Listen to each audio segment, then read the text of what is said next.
I wanted to make a CD. The tangibility was important because we could send it to people who knew him or people who weren't tech savvy and wouldn't go online. I had the idea that the CD should have commentary, but it took me a while.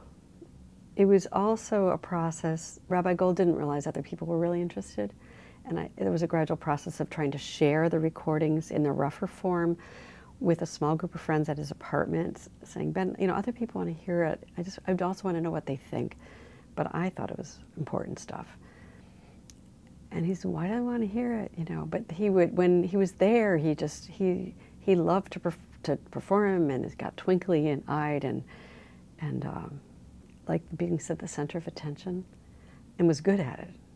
And then we had a bigger group at Norman, Janice, and Patricia Herzog's house, where the whole congregation, worship and study, was invited for an evening of Rabbi Gold and me sitting at my computer, sharing the songs. He was singing, I was talking, he was talking. He would tell stories.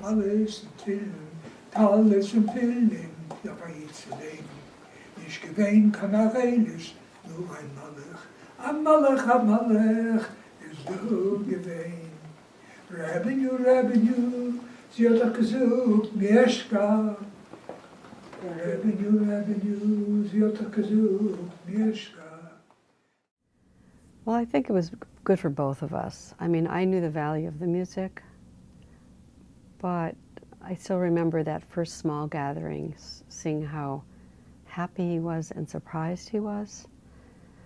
And then when the CD came out, there was a CD celebration ceremony at an event at Harvard Hillel, where 110 people came, and we sold copies, and people from many, many years ago who'd known him in the past came.